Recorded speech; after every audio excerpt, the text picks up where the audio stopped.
Alors bonjour frères et sœurs et amis. Alors je vais vous apporter quelque chose de très important. Alors surtout ne coupez pas cette vidéo et rouvez bien vos oreilles parce que ça va peut-être tomber dans vos pattes, je sais pas, bon, ça va faire un choc peut-être.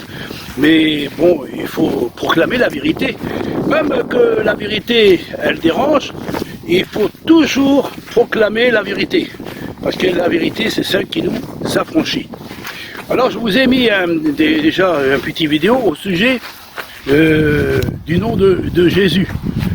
Jésus, que beaucoup, les religions, étendent invoquer. Alors je trouve un petit peu bizarre parce que j'ai posé la question à Dieu et je me pose ma question en moi-même. Comment ça se fait que toutes ces églises catholiques, hein, les catholiques ils ont invoqué le nom de Jésus. Si on va chez les protestants, ils invoquent Jésus. Si on demande aux évangélistes, hein, les pentecôtistes, hein, et les orthodoxes, Vélimière, tous les églises dans le christianisme étant invoquer le nom de Jésus. Vous êtes d'accord avec moi, hein? Vous ne pouvez pas dire le contraire. Et si vous dites le contraire, alors je vais prendre toutes les églises, hein, je vais voir que ce qui dit le curé, hein, le curé va dire que c'est à travers le nom de Jésus que nous devons être sauvés. Hein, et il faut invoquer le nom de Jésus. Si je vais voir un protestant, il va dire il faut invoquer le nom de Jésus. Et si on regarde dans la Bible, on voit que selon ce qui est écrit à travers plusieurs versets dans le Nouveau Testament, il faut invoquer le nom de Jésus pour être sauvé. Vous êtes d'accord? Et on ne peut pas vous dire le contraire. Comme la Bible a été scellée par les catholiques, on ne peut pas dire le contraire. Mais Dieu, il connaît toutes choses. Il connaît toutes choses. Et il connaît aussi ses véritables serviteurs. Parce que ces foules de docteurs, hein, qui sont tellement nombreux, hein, qui donnent soi-disant, il faut invoquer le nom de Jésus pour être sauvé. Et la Bible nous dit que dans les actes des apôtres, il dit « Quiconque invoquera le nom du Seigneur sera sauvé ». Et on voit un petit peu plus loin, il faut invoquer le nom de Jésus, car c'est le seul nom que nous devons invoquer pour être sauvés, c'est le nom de Jésus. Alors, on ne peut pas dire le contraire, parce que c'est écrit comme ça, à l'intérieur du Nouveau Testament. Mais l'apôtre Paul, il dit « Quiconque invoquera le nom du Seigneur, il sera sauvé ». Quand on voit dans les actes des apôtres, quiconque invoquera le nom du Seigneur sera sauvé. Alors, mais dans le Saint-Testament, c'est écrit, quiconque invoquera le nom de l'Éternel sera sauvé. Le salut vient de l'Éternel, qui a créé le ciel et la terre. Hein. Alors, comment ça se fait qu'on a mis le nom de Dieu, hein, le nom de Dieu, au nom de, soi-disant, au nom de Jésus? Mais la Bible nous dit que c'est un nom qui est au-dessus de tous les noms, un nom unique, un nom que le passé, le présent, le futur, hein, de génération en génération, c'est un nom qui est au-dessus de tous les noms. C'est-à-dire que ça veut dire qu'aucun humain ne peut posséder ce nom-là. Mais la Bible nous dit que quiconque invoquera le nom du Seigneur, il sera sauvé. Tu invoques le nom de Dieu, tu es sauvé. Alors, c'est un nom quand même très très puissant. Vous êtes d'accord avec moi? Alors ça veut dire que le catholique qui est à côté de la vérité, hein, qui se procède devant des statues, devant des idoles, qui a tordu la loi, il a déformé la loi, et ainsi de suite, hein, on connaît toute leur histoire, et vous les protestants, vous n'êtes pas d'accord avec les catholiques, vous direz, les catholiques ne sont pas sauvés, hein, parce qu'ils tentent à adorer des idoles, et se procèdent devant des idoles taillées. Alors, mais il a encore le nom de Jésus. Oui, mais vous aussi les protestants, même que vous voulez protester contre les catholiques, vous avez le même germe que les catholiques, vous invoquez le nom aussi de Jésus. Alors, la Bible nous dit que quiconque invoquera le nom du Seigneur, il sera sauvé. C'est un nom qui sauve, mais un nom unique. Alors, dans la Bible nous dit que le nom de Dieu, c'est le nom que nous devons invoquer. Alors, le Christ, quand il est venu dans le monde, il a dit qu'il est venu pour faire connaître le nom du Père. C'est bien ça qu'il dit. Hein. Bon, les versets sont remis en évident pour bien prouver ce que je dis. Hein. Parce que je ne parle pas pour rien dire, moi. Je parle pour donner des preuves. Parce que les preuves, vous les verrez devant votre nez. Et vous verrez que ce que je dis, c'est encore une vérité. Et bon, la vérité, pas bonne à dire, la vérité. Mais il faut proclamer la vérité. Alors le Christ, quand il est venu dans le monde, il a dit, Père, j'ai manifesté ton nom, le nom que tu m'as donné. Et je veux aussi que mes disciples, ils l'ont aussi ce nom. Et je veux faire connaître ton nom à mes frères. Bah, c'est oui, c'est marqué dans l'Ancien Testament. Quand le Mashiach il devra venir dans le monde, il va manifester les autorités de Dieu. Hein, il va manifester le nom de Dieu. Un nom qui sauve, un nom qui est béni, un nom qui fait des miracles et des prodiges. Parce que le nom là, c'est pas n'importe quel nom.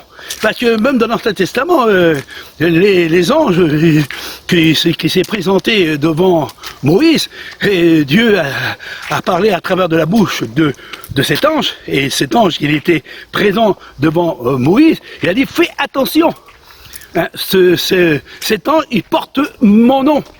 Il porte mon nom, ou soit, fais attention, il porte ma divinité. Alors le Christ, quand il est venu dans le monde, lui aussi, il portait la divinité, il portait le nom de Dieu, et il l'a manifesté, il l'a manifesté, par des miracles, par des prodiges, ressusciter les morts, hein, purifier les lépreux, pardonner les péchés, c'est par le nom de Dieu que le Christ est venu.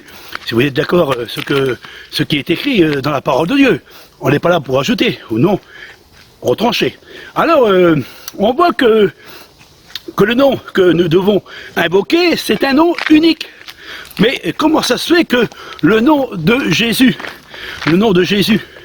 il n'est pas unique? C'est pas un nom qui sauve, parce qu'il n'est pas unique son nom. Et le nom qui parle, qu'on doit invoquer, c'est un nom unique, hein, qui est au-dessus de toute chose. Hein, et ce nom-là, il est tellement puissant, tellement fort, qu'il est capable de sauver. C'est pas n'importe quel nom, un nom qui sauve. On l'invoque, on est sauvé. C'est grandiose. Qui peut sauver? Qui peut nous donner l'accès en manifestant un nom et on est sauvé? Alors, tous les églises de ce monde, catholiques, protestants, évangéliques, pentecôtistes, Vélimère et toutes ces religions, ils invoqueront le nom de Jésus. Alors ça veut dire que nous sommes tous sauvés. Nous sommes tous sauvés. Alors ça veut dire que toi, catholique, tu n'as rien à dire contre le protestant. Les protestants, tu n'as rien à dire contre le catholique. Les orthodoxes, ainsi de suite, tous les églises universelles, vous devrez être unis ensemble, main dans la main. Parce que c'est un nom qui sauve. Alors, quelle que soit la forme de la religion que vous êtes dans le christianisme, vous êtes tous sauvés parce que vous invoquez le nom de Jésus. Et c'est à travers le nom de Jésus, soi-disant, que vous êtes sauvés. Mais moi, je dis non. Je dis non. Ah ben, malheureusement, je vous l'ai dit que j'ai pas le même évangile que vous. Tout ce que je dis et tout ce que j'apporte, j'ai rien avec vous. J'ai rien du tout. Alors, tout ce que je t'en ai exprimé, cette doctrine que je t'en annonçais, n'a rien avec vous. Parce que dans l'Ancien Testament, c'est Joël, hein, il parle, il s'exprime, et il dit que quiconque invoquera le nom de l'Éternel, il sera sauvé. L'homme de Dieu dit dans l'Ancien Testament, c'est Jérémie, le prophète, il dit, ils vont essayer de faire oublier mon nom à mon peuple. Ben, c'est ça qui est censé se passer. Parce qu'aujourd'hui, on n'invoque plus le nom de Dieu. Non, le nom de Dieu, on n'invoque plus. Hein, on invoque le nom de Jésus. Parce qu'on dit que Jésus, pour vous les protestants, l'évangile, les baptistes, pentecôtistes, orthodoxes et Vélimère, vous dit que il faut invoquer le nom de Jésus pour être sauvé. Alors, vous invoquez le nom de Jésus pour être sauvé. Et c'est le nom-là, et à travers de ce nom, parce que vous le croyez, que Jésus, pour vous, il est le Dieu véritable venu en tant qu'homme de chair. Alors ça veut dire que Jésus, il est Dieu. Pour vous, hein, il est Dieu. Alors vous invoquez le nom de Jésus, ça veut dire que le Dieu de l'Ancien Testament, le Dieu d'Abraham, d'Isaac et de Jacob, et de tous les prophètes de l'Ancien Testament, ça veut dire que Dieu, dans l'Ancien Testament, il s'appelait Jésus. Dieu, il s'appelait Jésus. Vous comprenez, là? Non? Vous comprenez pas trop? Non? Oui, parce que c'est un nom qui sauve. Alors, dans l'Ancien Testament, Dieu, il s'appelait Jésus. Ah bon, je ne savais pas que Dieu, il s'appelait Jésus dans l'Ancien Testament. Parce que comme vous croyez que Jésus est le Dieu véritable, venu en tant qu'homme de chair, et que vous invoquez le nom de Jésus pour être sauvé. Mais moi, j'ai dit non. Le nom que nous devons invoquer, c'est le nom du Père. C'est pour ça que les prophètes m'ont dit qu'ils vont essayer de faire oublier le nom de Dieu à mon peuple. Par la bouche des prophètes, ils vont dire qu'ils vont essayer de supprimer le nom de Dieu pour enfin que nous puissions plus invoquer le nom de Dieu et que nous n'avons plus en mémoire le nom de Dieu. Notre ennemi, il va essayer de nous faire oublier le nom de Dieu véritable. Le Dieu qui sauve, le Dieu qui bénit, le Dieu qui donne la nouvelle naissance. C'est pour ça que le Christ a bien dit que, il a dit à travers de sa parole, il a dit à Nicodème, il a dit ça à Nicodème, Nicodème, il faut que tu naies de nouveau. Hein, celui qui est né de chair est chair, mais il faut naître de nouveau. Car la vie éternelle, c'est que tu connaisses, toi, le seul vrai Dieu, et que tu as envoyé le Messie, le Christ, le Mashiach, pour enfin que le Mashiach puisse faire connaître le nom de Dieu. Et Christ a manifesté le nom de Dieu parmi les hommes. Et quand il a guérissé les malades, ou purifié les lépreux, ressuscité les morts, c'est par le nom de Dieu qu'il avait en lui. Il avait le nom de Dieu en lui. Et il ne manifestait pas son nom. Hein, parce que je vous ai donné des preuves au sujet que l'ange est venu chez Marie. Il a dit, Marie, tu l'appelleras du nom de Jésus. Matthieu, au chapitre 1er, verset 21. Et il dit, tu l'appelleras du nom de Jésus. Et 3 versets plus loin, au verset 23, il dit, non, tu l'appelleras du nom du Emmanuel. Alors, on voit que déjà que les catholiques, ils n'ont pas reconnu le véritable évangile. C'est pour ça qu'on voit qu'il y a des erreurs à l'intérieur, et beaucoup la plus mensongère. Alors, c'est pour ça que Paul il dit que j'arrive pas à comprendre que vous arrivez à supporter un autre évangile. Ça veut dire que l'évangile, le véritable évangile qui a été donné par les apôtres, aujourd'hui, vous ne l'avez plus. Quel nom que tu invoques? Est-il le nom de Dieu, selon ce que Christ a fait? Parce que quand Christ est venu sur la terre, il a invoqué le nom de Dieu. Vous êtes d'accord, hein?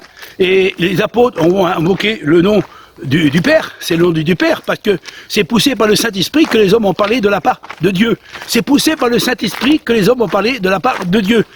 Vous n'avez pas compris? Alors, je vous répète encore. C'est poussé par le Saint-Esprit que les hommes ont parlé de la part de Dieu. Et Christ avait l'Esprit de Dieu en lui. Il a dit, le Père est en moi, j'ai manifesté les œuvres de Dieu. Et il a dit, l'Esprit du Seigneur est sur moi. Et quand on voit le Christ, quand il était sur la terre, il manifestait le nom de son Père. Et dans les derniers temps, Dieu parlera par le Fils. Et le Fils manifeste le nom du Père. Il a dit, ton nom que tu m'as donné, je l'ai manifesté ton nom. Et je veux aussi que les disciples ils l'ont, parce que les disciples faut aussi qu'ils manifestent le nom du Père. Et c'est le nom du Père que nous devons invoquer. C'est pas le nom de Jésus. Parce que le nom de Jésus, il ne sauve pas, c'est pas un nom unique, c'est un nom simplement qui a été donné parmi les hommes et que tous les hommes aujourd'hui portent le nom de Jésus. Hein, dans l'Ancien Testament, il y a des ancêtres qui s'appelaient déjà Jésus ou Josué. Je vous ai des preuves à ce sujet. Et on voit qu'à travers de l'Évangile, que Jésus n'est pas un nom unique, parce qu'il y avait plein de personnes qui s'appelaient Jésus à cette époque, et même il y a dans l'Ancien Testament qui s'appelait Jésus. Alors, je sais que ça va peut-être déranger de ce que je dis, mais je vois que vous invoquez toutes les religions, catholiques, protestants, évangiles, baptistes, pentecôtistes, vous invoquez le nom de Jésus, mais c'est pas le nom de Jésus que nous devons invoquer. Parce que le Christ, quand il est venu pour donner sa vie en rançon pour chacun de nous en particulier, selon ce qui est écrit dans la parole de Dieu, et qu'il est dit que voici l'agneau de Dieu qui ôte le péché du monde. Christ qui a donné sa vie en rançon, il est mort pour nos péchés, il est ressuscité pour notre justification, mais c'est pas à travers de son nom que nous sommes sauvés, mais c'est à travers du nom de Dieu que nous sommes sauvés. Je vous donne une petite révélation pour bien faire comprendre. Quand le Christ est venu dans le monde, il est écrit qu'il est dit qu'il est l'agneau de Dieu. C'est bien ça, hein? Parce que Jean-Baptiste a dit, voici l'agneau de Dieu qui ôte le péché du monde. Et le Père a dit, voici mon Fils en qui j'ai mis toute mon affection. Écoutez-le, ce qu'il dit. Il faut savoir écouter ce que le Christ a dit. Alors, le Christ, quand il était venu dans le monde, il est devenu l'agneau de Dieu qui va ôter notre péché. Car sans définition de sang, il n'y a point de pardon. Alors, il faut avoir le Fils de Dieu, qui est l'agneau de Dieu, qui va ôter notre péché pour enfin que nous puissions y rentrer dans le sanctuaire de Dieu. Et quand nous sommes rentrés dans le sanctuaire de Dieu, parce que nous sommes purifié, lavé, sanctifié à travers de la mort du Christ, à travers de son baptême. Maintenant, c'est plus moi qui vis, mais c'est Christ qui vit en moi. Et maintenant, je peux invoquer le nom de Dieu, le nom de Dieu, je vais invoquer le nom de Dieu qui est le nom qui est au-dessus de tous les noms, et le nom qui sauve, et le nom qui sauve, c'est l'Esprit de Dieu, la sainteté de Dieu, la présence de Dieu qui est en nous, et étant de se manifester en nous, parce que nous avons accepté le Christ, et nous invoquons le nom du Père.